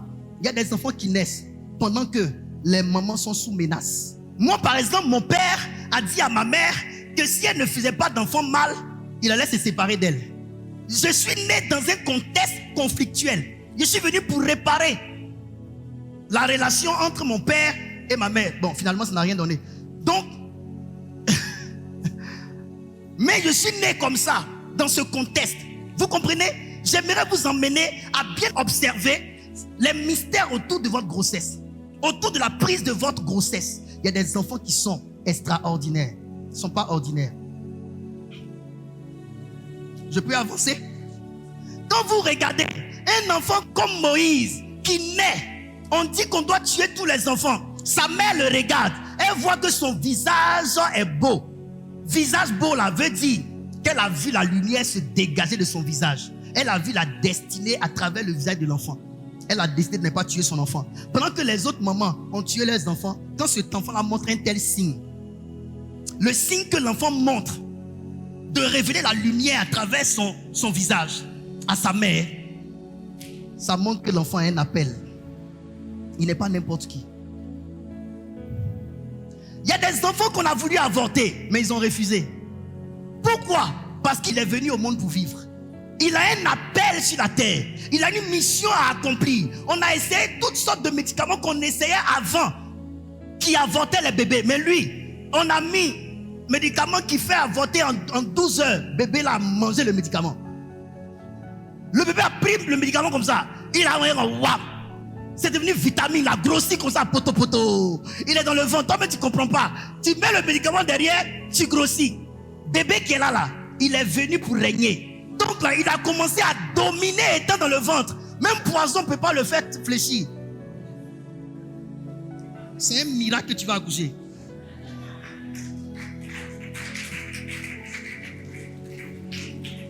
Alléluia. Les scènes autour des enfants, autour de leur naissance, révèlent leur mystère. Quand tu vois, pourquoi l'ange a appelé Gédéon vaillant héros? Un héros, c'est un brave. Mais de tout son pays, la Bible dit c'est lui seul qui battait du froment et qui mettait à l'abri de Madian. Les Madianites prenaient les récoltes des gens. Mais lui, il mettait de côté, il cachait pour nourrir sa famille. C'est pas pour rien on l'a appelé brave. Regardez son attitude. C'est parce qu'il était un vaillant héros dans l'âme. Mais il ne savait pas. Le terme vaillant héros était traduit en acte. Il ne savait pas mettre un nom sur ses actions. Je ne sais pas si vous comprenez. Les actions d'un homme révèlent son appel, les actions que tu poses. Vous voyez, il y a des enfants comme Aputu National, ça passe sur internet. Il dit que lui, quand il est né, il était toujours à la tête des groupes. Quand il se met quelque part, tout le monde se met autour de lui. C'est l'esprit de chef. Il y a des enfants petits, c'est lui qui commande. Il ne veut pas qu'on le commande. Hein? L'enfant là, c'est lui qui commande toujours. Petit qui commande comme ça là, il est leader. Et son comportement que vous voyez, il veut tout prendre. Il veut avoir tout dans la maison. Il a ses petits frères, ou bien il a ses grands frères, mais lui, il veut prendre tout. C'est le commandement que tu as mis au monde comme ça là. Lui là, c'est le commandant qui est là, commandant Cousteau. Petit là, il a un appel. Et tu dois découvrir que petit là, il est né pour être leader. C'est pourquoi il se comporte comme ça. C'est embêtant, mais il est en train de te montrer l'esprit qui est en lui. Mais vous ne comprenez pas. Hein? Jusqu'à vous casser os de l'enfant. Tu as cassé ton leader en deux. Tu as frappé Papitou jusqu'à Papitou a froid. Alléluia. Je vais vous dire une chose. Je vous explique pour que vous compreniez. De vous à moi. Pourquoi Jacob, étant inconscient, bébé, peut attraper le talon de son frère? Pourquoi? Est-ce que vous savez que celui qui doit prendre la place de leader doit être celui qui est né en premier? Dieu l'a conçu pour qu'il prenne la place de son frère. Donc il doit être le premier. Donc dans le ventre, toi tu es bébé. Et puis déjà tu as l'attitude d'attraper ton frère pour ne pas qu'il naisse en premier. Tu veux passer avant lui. Attends, il est bébé, il est inconscient. Qu'est-ce qui a motivé le fait qu'il tende la main pour prendre le pied de son frère? C'est son appel. L'appel influence l'appelé. C'est l'appel sur lui. Dieu a dit à sa mère, le plus grand sera assujetti au plus petit. Dieu était en train de dire, quand j'ai créé cet homme esprit, j'ai mis en lui l'esprit de domination, l'esprit de prendre la place de premier. Et parce qu'il a été conçu pour être le prédominant, et que finalement, dans le monde physique, les choses n'étaient pas en train d'aller en alignement avec les choses spirituelles, l'esprit qui en lui était en train de réclamer justice.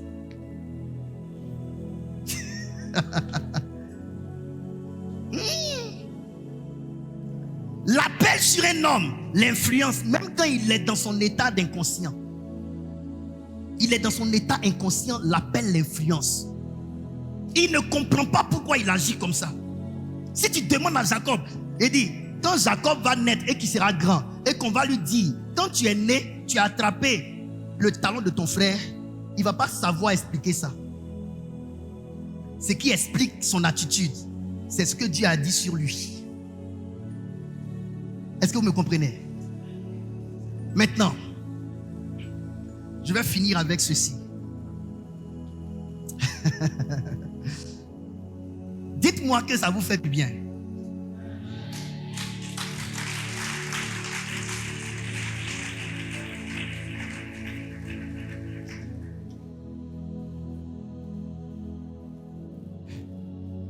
Un leader qui naît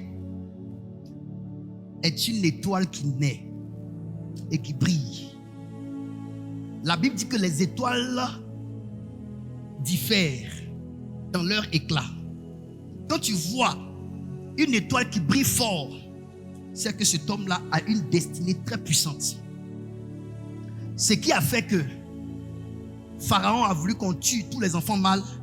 C'est pas dans l'histoire, l'étoile qu'ils ont vue dans le ciel brillait tellement fort que ça révélait qu'un libérateur allait naître. Toutes les étoiles ne brillent pas fortement.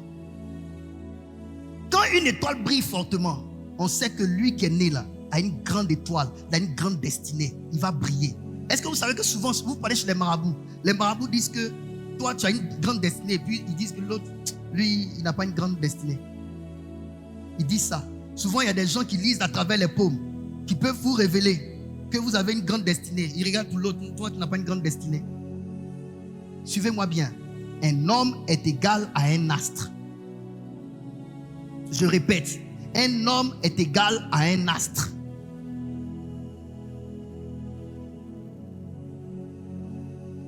Dans le livre de Genèse 37, versets 9 à 11, dans la définition de l'influence, je vous ai parlé des astres qui ont de l'influence sur les humains.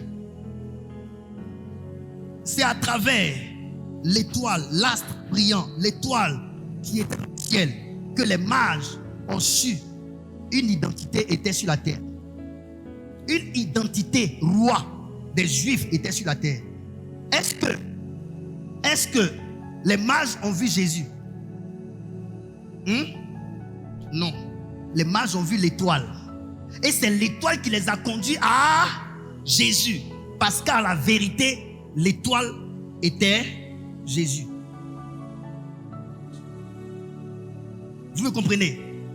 Quand un homme naît, une étoile naît. C'est pourquoi j'aimerais vous dire, vous ne pouvez pas naître sans qu'il y ait un signe dans le ciel. Parce que votre esprit a été conçu dans le ciel et votre corps dans le sein d'une femme. Et je vous ai dit, votre esprit vous lie à Dieu et votre corps vous lie à la terre. Parce que vous avez une double dimension.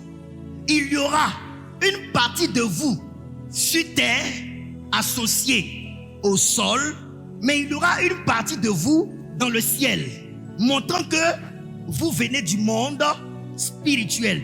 C'est pourquoi un homme qui naît est une étoile qui clignote dans le ciel. Vous comprenez? Vous comprenez? Et cette étoile-là, qui également est aussi un ange. Oui, l'étoile est également un ange, attaché à votre vie, censé conduire les personnes qui doivent vous faire du bien, qui sont concernées par votre destinée vers vous. Regardez, Jésus était inconscient, il était bébé et il était immobile, n'est-ce pas? Mais son étoile était mobile. J'aimerais vous dire une chose. Quand vous naissez, à cause de ce que vous êtes dans un corps, vous êtes immobile. Mais votre partie mobile se trouve dans votre étoile. Votre étoile est mobile et votre étoile fait des allées et venues. Votre étoile voyage. Votre étoile organise vos rencontres. J'ai dit, c'est votre étoile qui va faire que des sorciers viendront à la maison voir qu'il y a un bébé qui est né. C'est votre étoile qui va faire que des hommes de Dieu aussi iront vers vous. Les mages là, ce sont des astrolâtres. Ils adorent les astres. D'où est venu le fait que les mages aient laissé l'Orient pour venir jusqu'à là où Jésus est né? C'est l'étoile qui les a guidés. C'est pourquoi j'ai dit, votre étoile organise vos rencontres.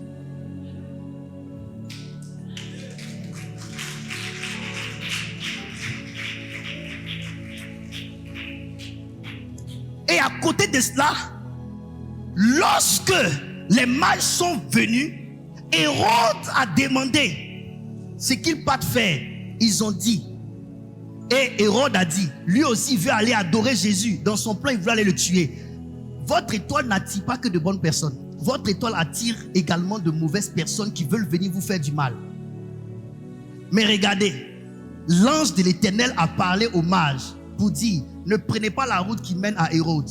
Parce que quand vous naissez et que vous avez une grande étoile, vous avez un ange qui est censé vous protéger. Nous avons tous un ange. Oui, c'est pourquoi dans la Bible, dans le livre des Actes des Apôtres, on parle de Pierre qui a été mis en prison. Et l'église était en prière. Et la Bible dit l'église était en prière et un ange est rentré dans la prison et a fait sortir Pierre. Quand l'ange a fait sortir Pierre, Pierre ne s'est pas rendu compte. Jusqu'à ce que l'ange le quitte. Il était débarrassé de ses chaînes et il était dehors.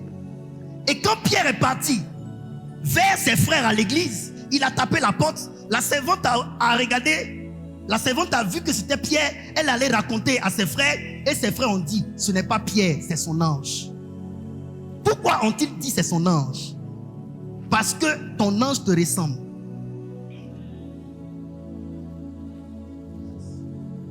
Et c'est pas si je parle à quelqu'un.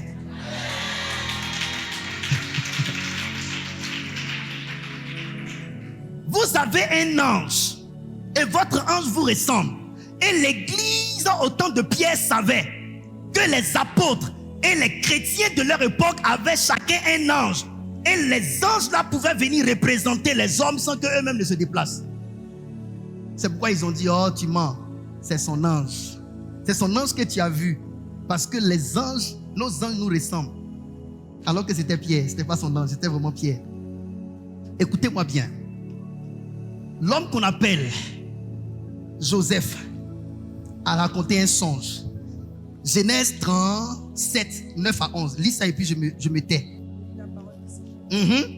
Il eut encore un autre songe. Il eut encore un autre songe. Et il le raconta à ses frères. Et il le raconta à ses frères.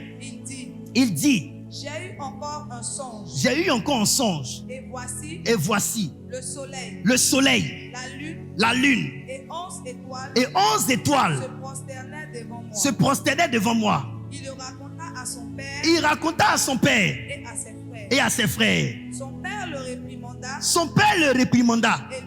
et lui dit, Que signifie ce songe que tu as eu? que signifie ce songe que tu as eu? Faut-il que nous venions, Écoutez, faut-il que nous venions, moi, soleil, ta mère, lune et tes frères, étoile 11, nous prosterner en terre devant toi? Continue. Ses frères eurent l'envie contre lui, mais son père garda le souvenir de ces choses. Son père garda le souvenir de ces choses. Ça veut dire, à travers ce que son fils expliquait, son père l'a réprimandé, mais quand il s'asseyait seul, il réfléchissait dessus, il se rendait compte que l'enfant n'est pas ordinaire. Finalement, qui va sauver toute sa famille?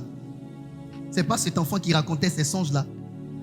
Ce que vous vivez, ce que vous vivez, ce que vous rêvez, ce que vous traversez, souvent révèle le type d'esprit que vous êtes.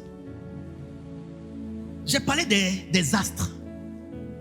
Pourquoi alors Jacob, dans l'interprétation du rêve, dit: faut-il que moi, ton père, ta mère, alors que l'enfant n'a pas vu son père, ni sa mère, ni ses frères sont au nombre de 11, n'est-ce pas? Hein? N'est-ce pas? Et puis son père, sa mère, il dit: j'ai vu le soleil, la lune et 11 étoiles se prosterner. Et est-ce que vous savez que à cette époque, le dernier frère n'était même pas encore né pour qu'il fasse 11? Donc il avait vu ça, mais ça concernait le futur. J'ai dit, votre futur n'est pas devant vous, votre futur est derrière vous.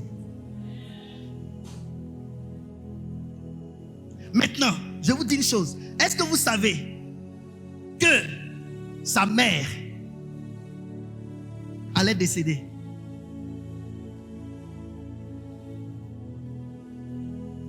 Son père a interprété: moi, ton père, ta mère, alors que sa mère est décédée.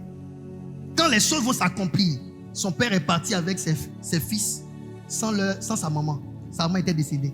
Mais pourquoi? Parce que sa maman est sortie du plan de Dieu à cause de ce que lorsqu'elle quittait la maison de son père, elle a volé les dieux de son père. Elle s'est assise dessus. Et quand son père là-bas est venu chercher ses dieux, elle a menti qu'elle n'a pas pris ses dieux. C'est comme ça beaucoup ratent leur destinée. Vous pouvez ne pas rentrer dans votre destinée à cause de vos mauvais choix. Servir auprès d'un mari qui servait le grand Dieu. Dieu ne veut pas qu'on l'adore lui et d'autres dieux. La femme, Rachel de Jacob, a volé les dieux étrangers de son père et elle s'est assise dessus. Et pour ça, elle est décédée. Pourquoi elle est décédée? Parce que lorsque Laban est venu chercher ses dieux et que Laban a cherché dans toute la maison qu'il n'a pas trouvé, Rachel, sa fille, était assise comme ça, sur les dieux là, et elle a dit à son papa: je ne peux pas me lever parce que j'ai la maladie des femmes. Elle a menti qu'elle avait les menstrues, alors qu'elle était assise sur les dieux. Et Jacob, ayant vu que son beau-père n'avait pas trouvé ses dieux, il s'est dit que son beau-père l'a accusé à tort. Et il a dit: maudit soit la personne qui a volé tes dieux, que la personne meure. Il n'a pas pensé que c'était sa propre femme qu'il aimait qui avait volé ses dieux. en allant, sa parole a atteint sa femme est décédée. Elle était prévue dans le plan de Dieu de rentrer aussi en Égypte avec son mari, mais elle est restée en route.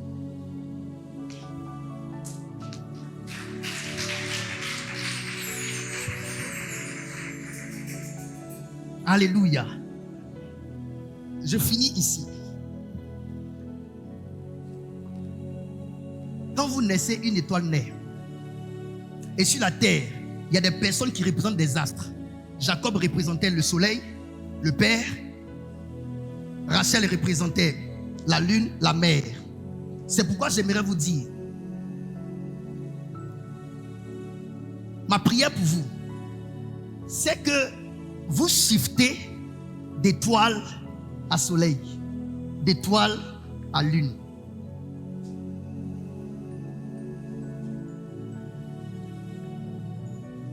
Les astres ont une influence sur vous.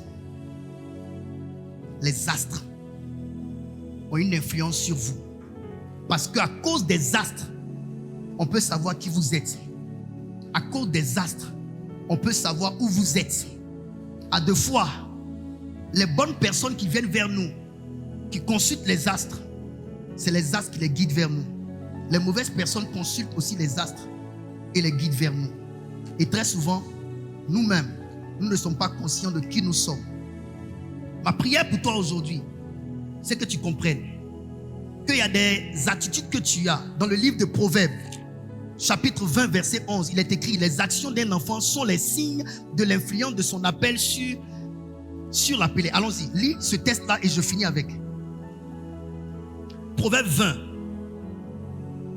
Proverbe 20, le chapitre 11. L'enfant laisse déjà voir par ses actions. L'enfant laisse déjà voir par ses actions. Si sa conduite sera pure et droite. Si sa conduite sera pure et droite.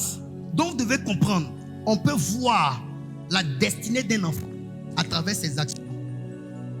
Les actions d'un enfant révèlent le type d'esprit qui habite ce corps que vous voyez devant vous. C'est pourquoi regardez les actions. Quand vous voyez l'homme qu'on appelle Jacob attraper le pied de son grand frère, cette action-là révèle qui il est. Ça révèle qui il est. Quand il sort, son propre frère qui est quitté au champ, qui a faim, qui lui demande: donne-moi de tes lentilles à manger. Et puis il lui dit: vends-moi ton droit d'aînesse. Comment se fait-il que Jacob ne donne pas à manger à son frère directement? Il demande qu'il lui donne son droit d'aînesse. C'est justement parce que en lui, il y avait cet esprit-là de prendre la place de son frère. Ce n'était pas sa faute. Il était guidé comme ça à dire des choses. Ça ne venait vraiment pas de lui. Ça venait vraiment de ce qui était en lui. Et vous voyez, quand tu es appelé à ça, tu vas avoir. Il dit: vends-moi ton droit d'aînesse. Son frère dit: c'est quoi le droit d'aînesse? Je m'en vais pour mourir. Prends. Si ce n'était pas qu'il était destiné à ça, son frère n'allait pas lui donner ça comme ça.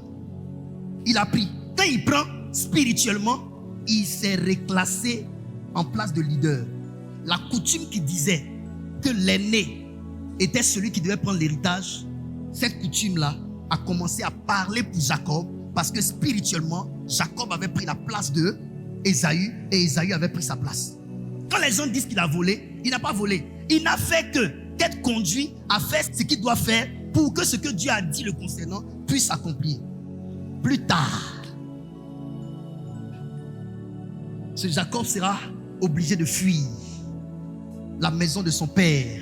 Est-ce que vous savez que Jacob ne voulait pas rentrer dans la maison de son papa pour prendre la bénédiction? Sa maman l'a forcé. Il a dit à sa maman: si je vais comme ça, au lieu de la bénédiction, je vais sortir la malédiction. Mon papa se rendra compte que je ne suis pas Ésaü, que je suis Jacob. Donc l'enfant en lui-même avait un bon sens. Mais l'appel sur lui l'a contraint à faire des choses que même son cœur ne voulait pas. C'est pourquoi j'aimerais vous dire, il y a des destinées qui s'accomplissent dans la contradiction. On va te juger que tu as mal fait, mais c'est le plan de Dieu pour toi. Ah oui, il y a des erreurs des appelés qui débouchent sur leur rencontre avec leur destinée. Exemple, Moïse. Dites-moi, qu'est-ce qui grattait Moïse? Et puis Moïse ne se sentait pas bien quand il voyait le peuple d'Israël être maltraité. par l'armée de Pharaon. Qu'est-ce qui le démangeait? C'était parce qu'il avait l'appel de sortir le peuple d'Israël de l'Égypte. Il n'était pas encore conscient. Il ne savait pas encore. Il n'avait pas entendu de Dieu qu'il avait cet appel-là. Cependant, il avait déjà les réactions de ce qu'il ignorait sur lui-même. C'est pourquoi j'ai dit, quand tu n'es pas conscient, tu es une victime de ton appel. Parce que l'appel qui est en toi, que tu ne sais pas, te fait avoir des réactions que les gens peuvent mal juger. Alors que c'est juste parce que tu n'en es pas conscient. Sinon, tu allais savoir donner un nom à ton attitude.